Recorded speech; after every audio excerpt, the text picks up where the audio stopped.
Nous, on a toujours dit que ça ne marcherait pas, une boîte dans le vin, dans le web, tout ça. Bah. Et là, on a levé presque 1 million d'euros. En fait, si demain, moi, je fais 100 millions avec 90 millions de shop et 10 millions sur la box, ça me va aussi. Eux, ils allaient faire 200 millions de chiffre d'affaires, ils ont été rachetés 1 milliard. Nous, au départ, on était chez Martin, dans son appartement, assis sur des caisses de bois vides, à bosser, on était deux. En gros, la box, ce qui est incroyable, c'est que tu es payé avant d'acheter le produit, donc c'est absolument génial. Tu as la récurrence, donc la personne, tu sais combien de temps il va rester. Tu vas passer des étapes en disant bah, je recrute mon premier salarié, je passe mes 1000 abonnés, 10 000, 100 000. Mais c'est sûr qu'on a réussi à créer cette marque, et cette marque n'existe que parce que la box nous a permis de le faire. Entreprendre, c'est tomber cette fois, lever 8. Ceux qui pensent que c'est pas possible, en fait, t'en sais rien déjà, tant que tu l'as pas fait, tu sais pas si c'est possible ou pas possible. Ce qui est sûr, c'est qu'en n'essayant pas, on ne sait pas. On dit pas que tu échoues, mais tu apprends. À chaque fois que tu vas faire quelque chose et que ça marche pas, bah, au moins tu auras appris vachement.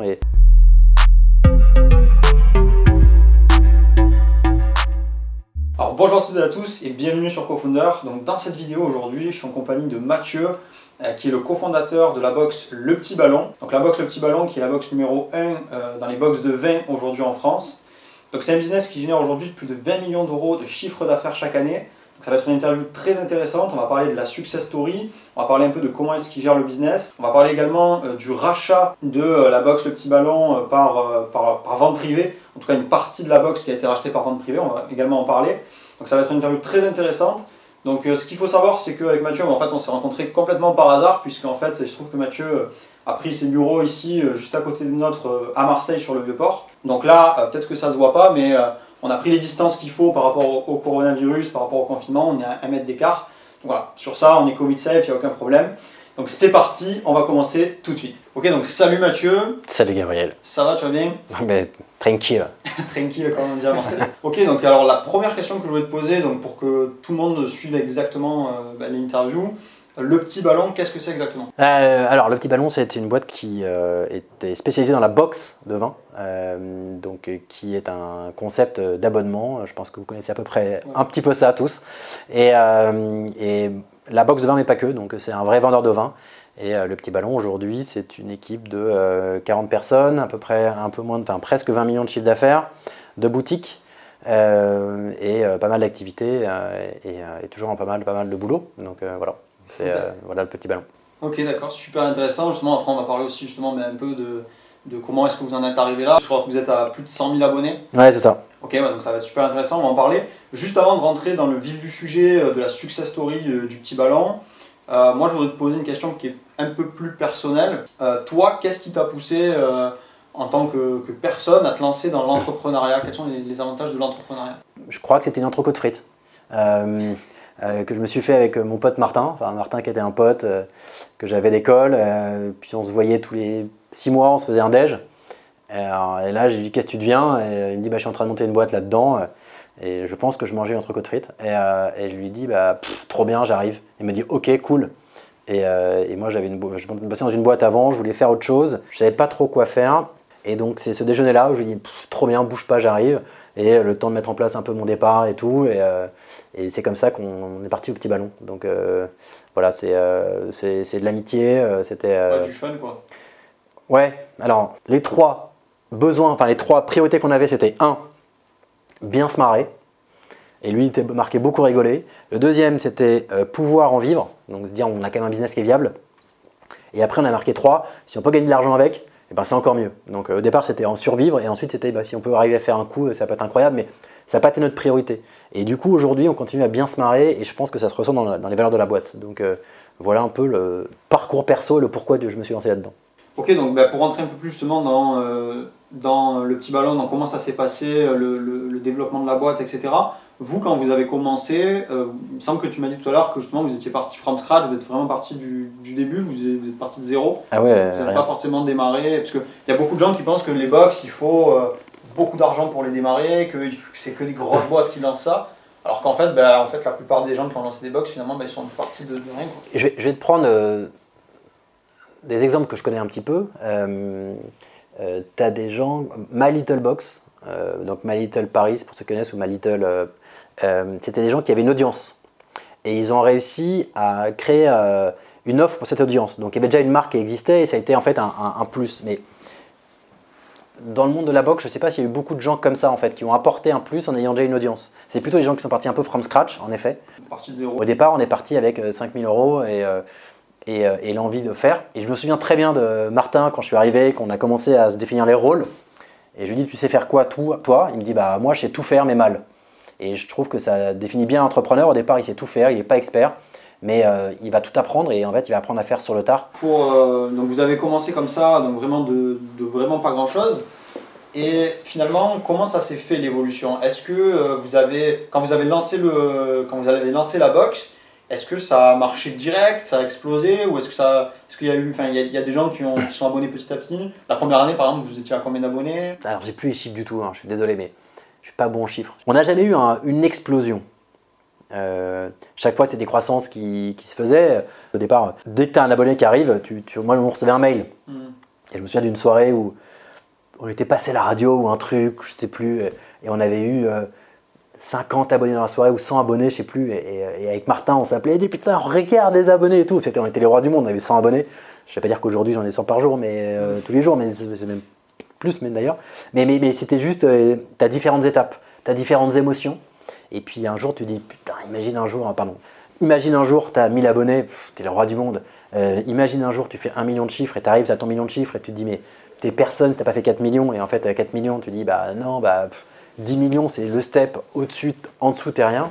Mais voilà, et en fait, a posteriori, je me souviens surtout des gros boosts. Voilà. Ok, ouais. Donc en fait, ça a plus été par step. Ouais, exactement. Des croissances par marche. qu'on voit nous aussi régulièrement. En fait, ce que tu vois, c'est que c'est le principe d'abonnement, ce qui est absolument génial, c'est que une personne qui vient, si elle vient pour 3 mois ou 6 mois, pendant 3 mois ou 6 mois, elle va être là. Ou si elle vient mois par mois, elle va rester. Mais à chaque fois, en fait, tu rajoutes une couche. Et en fait, a priori, le business d'abonnement sera toujours en croissance si tu fais bien ton boulot. Mais c'est vrai que nous, on marche très bien à Noël parce que comme beaucoup de box, c'est souvent des cadeaux. Donc tu commences le mois de janvier avec un carnet de commandes en fait. Alors que tu as plein de boîtes, par exemple B2B, qui ont besoin de clients, ils commencent janvier, ils ont 0, ils doivent tout faire. Et toi, tu commences à janvier justement avec ton step.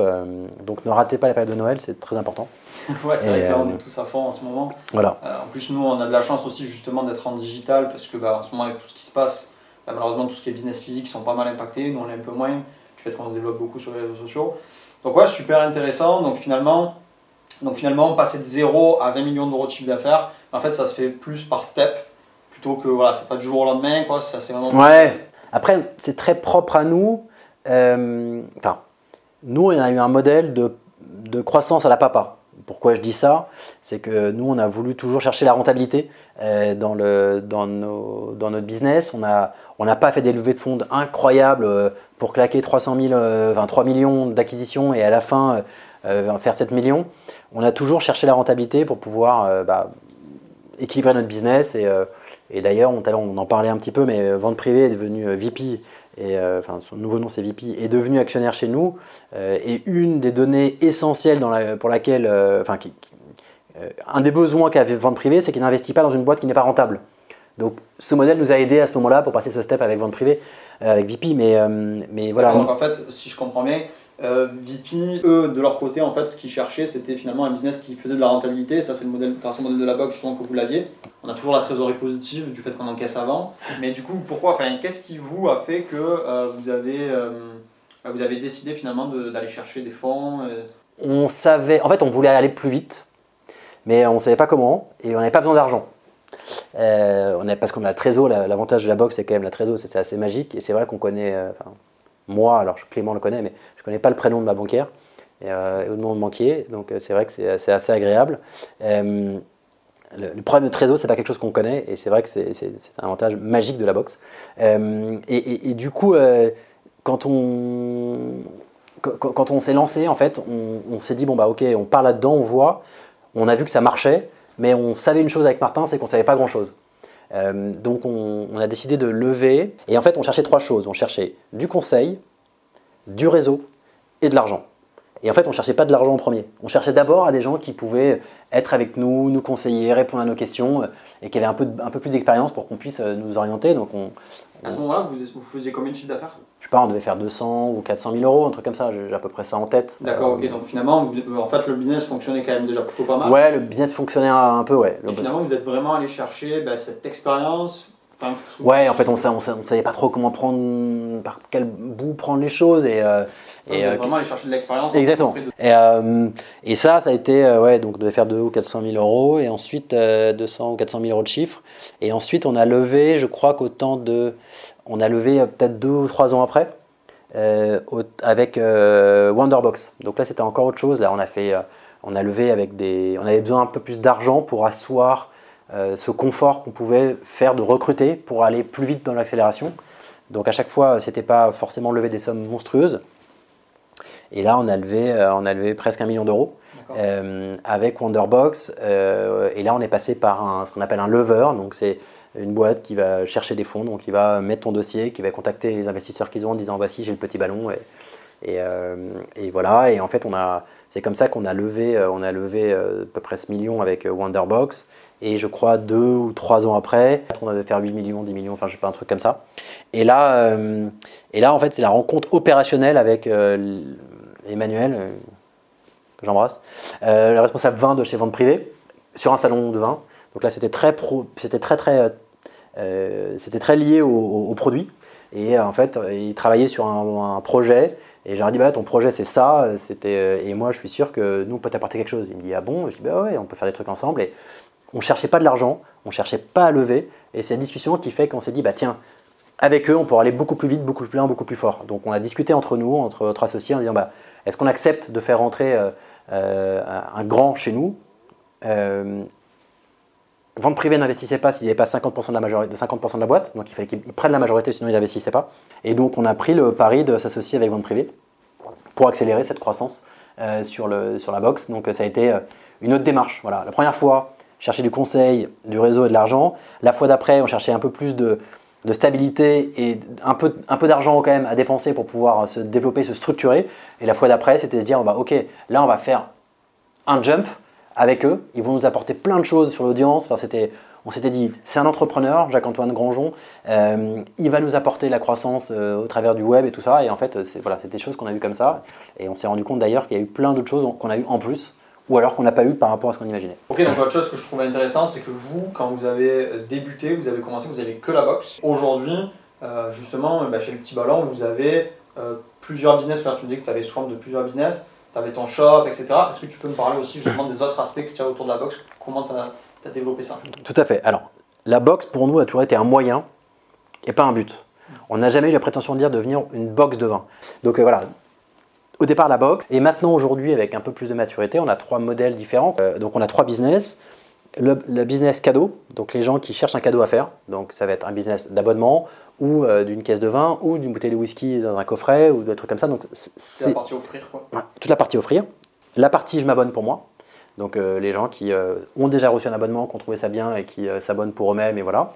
Et le dernier pan du business qui est la partie, ce qu'on appelle chez nous, e-shop ou catalogue. En fait, on a des vins à vendre sur notre site, les gens viennent chez nous pour acheter du vin, soit des vins qu'ils ont reçus dans les mois précédents, soit juste, je ne suis pas abonné, je vais sur le Petit Ballon acheter du vin. Donc en fait, on est une plateforme de vente.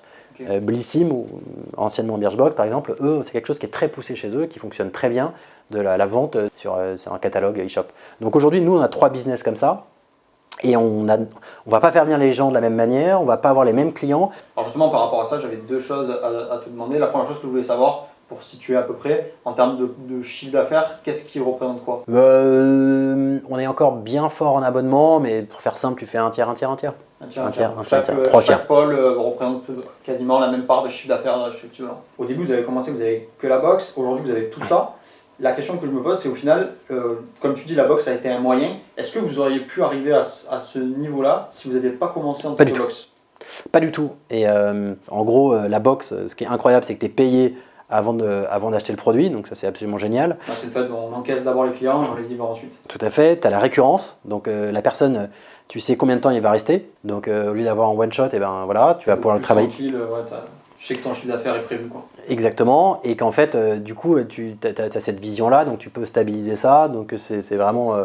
Peut-être le fait aussi que quand vous avez commencé, vous n'avez pas de marque établie dans mais on n'était personne. Ça vous a permis justement d'intégrer le marché en fait. Exactement. Et en fait aujourd'hui même, on a le moyen d'aller chercher des gens qui ne connaissent pas la boxe.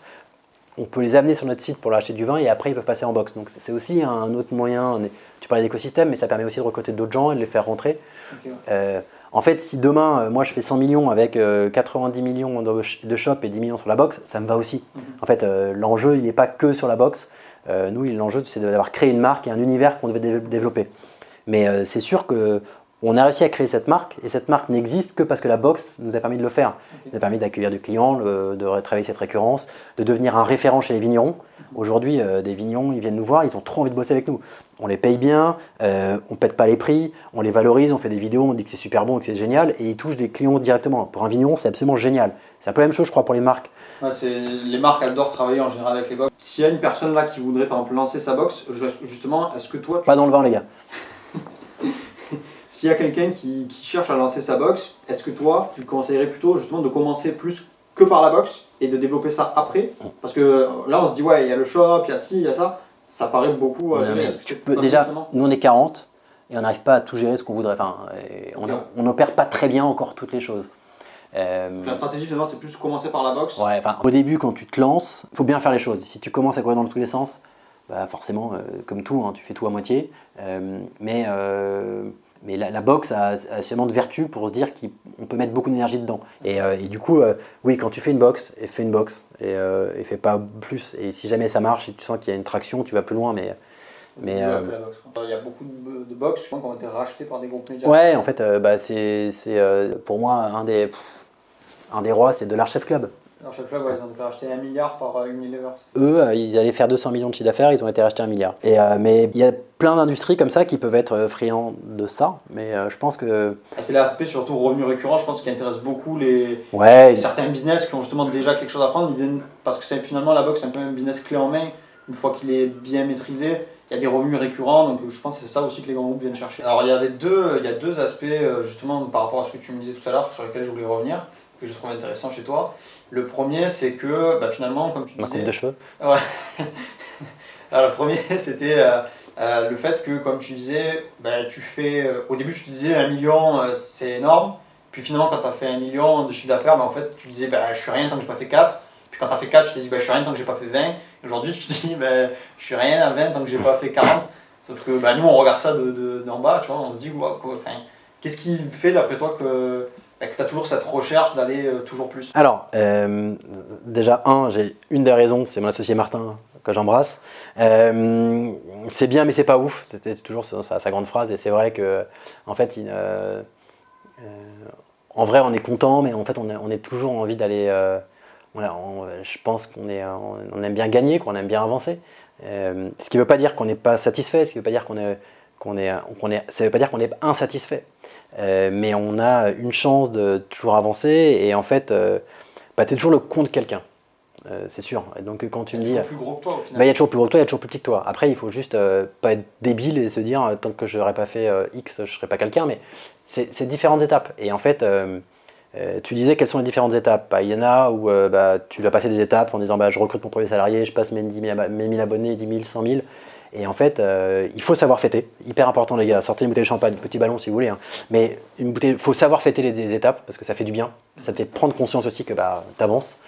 Et du coup, donc, le deuxième point sur lequel aussi je voulais revenir de l'aspect qui m'intéressait dans ce que tu me disais tout à l'heure, c'est le fait que finalement vous êtes allé chercher finalement à vous former et à retirer de l'expérience d'autres personnes, alors que finalement vous avez atteint quand même un certain résultat, mais vous n'avez pas pris la grosse tête en vous disant on sait tout sur tout, on va tout faire tout seul. On sait qu'on ne sait pas. Il y a plein de choses qu'on fait mal. Alors, je pense qu'on peut commencer à dire qu'on a une dose d'expertise sur des dossiers, mais que en fait, je vois pas où est le point d'arrivée en fait. Les chiffres, c'est pas si important que ça en fait. En vrai, c'est pas ça qui est important. C'est toujours de s'éclater au quotidien, de pouvoir avoir envie d'aller au bureau et de trouver des gens qui ont le sourire au bureau et qui ont envie de bosser, qui ont l'impression que cette boîte est aussi la leur, quoi.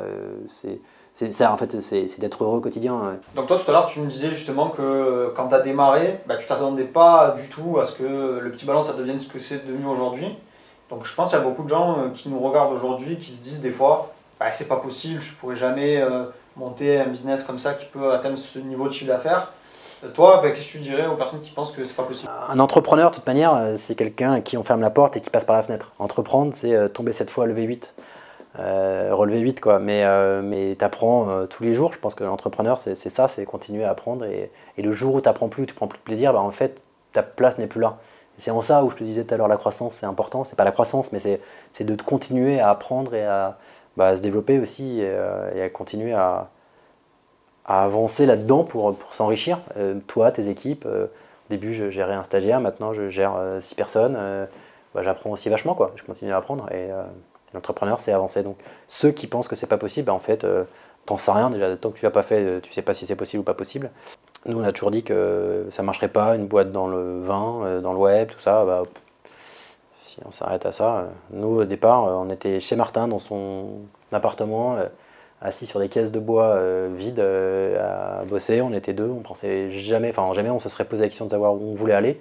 Mais on voulait aller là-bas, avancer et continuer à regarder devant. Ok, ouais, donc finalement, ce que tu me dis, c'est que personne ne peut savoir et qu'en fait, le mieux, c'est de tester, pas écouter les gens qui vont dire que c'est impossible parce que même en fait, ils n'en savent rien. Et faire le truc et juste kiffer et se dire, ok, je vais lancer mon truc. Ok, donc pour finir, s'il y a des personnes aujourd'hui qui veulent se lancer, vraiment au départ, ils commencent, qu'est-ce que tu donnerais comme conseil à ces personnes-là pour qu'ils puissent arriver à voir déjà naître leur business et pour qu'ils commencent à avoir le plus vite possible des résultats? Quel conseil tu donnerais à ces personnes-là? Ce qui est sûr, c'est qu'en n'essayant pas, on ne sait pas. On ne dit pas tu échoues, mais tu apprends. À chaque fois que tu vas faire quelque chose et que ça ne marche pas, au moins tu auras appris vachement. Et il ne faut pas en fait viser. La réussite, c'est pas forcément d'arriver à faire 20 millions en fait. C'est peut-être de trouver sa place, c'est peut-être d'avoir réalisé un rêve, d'avoir abouti à un truc. C'est ça une réussite en fait. Finalement, en fait, ce que tu dis, c'est qu'il ne faut pas avoir peur de l'échec. Ah bah non. Finalement, on en ressort avec quelque chose, quoi. En fait, moi, avant de monter ma boîte, j'ai beaucoup appris dans ma vie grâce aux échecs. À plein de niveaux, échecs amoureux, mais échecs au bac, je voulais avoir la moyenne, je voulais avoir la mention, j'ai jamais eu la mention. Alors, j'ai raté des concours pour entrer dans des écoles que je voulais, j'ai 3 fois, et à la fin, j'ai réussi. J'ai réussi à atteindre un but que je voulais avoir, et je me suis toujours construit comme ça. Et pour moi, l'échec fait partie de ma vie. L'entrepreneuriat, c'est hyper excitant, ça me permet d'apprendre, et je connais même des gens qui n'étaient pas du tout faits pour ça. Et par situation, se sont mis à créer, ont dû se retrouver à créer. Et ils n'ont pas forcément réussi, ils ne sont pas éclatés là-dedans. Parce qu'en fait, ils se sont rendus compte qu'ils n'avaient pas du tout de mentalité de ça, qu'ils n'aimaient pas ça. Et après, ils sont devenus beaucoup plus forts en fait. Et ils ont beaucoup plus de certitude. Donc même s'ils ne sont pas éclatés là-dedans, ils sont repartis avec un bagage bien plus important. Ok, super. Écoute, merci Mathieu pour cette interview, d'avoir accepté de partager ton expérience sur la chaîne. Donc pour toutes les personnes qui souhaitent démarrer leur business de boxe par abonnement, dans la description, on va vous mettre le lien vers une série de 4 vidéos 100% gratuites qui va vous accompagner étape par étape dans la création de votre business. Donc si vous souhaitez démarrer, vous pouvez cliquer dans le lien qui sera juste dans la description. Si cette vidéo vous a plu, n'hésitez pas à mettre un gros pouce bleu. Dites-nous en commentaire ce que vous en avez pensé. Abonnez-vous à la chaîne si ce n'est pas encore fait. Activez les notifications pour recevoir toutes nos prochaines vidéos. Et je vous dis à très bientôt.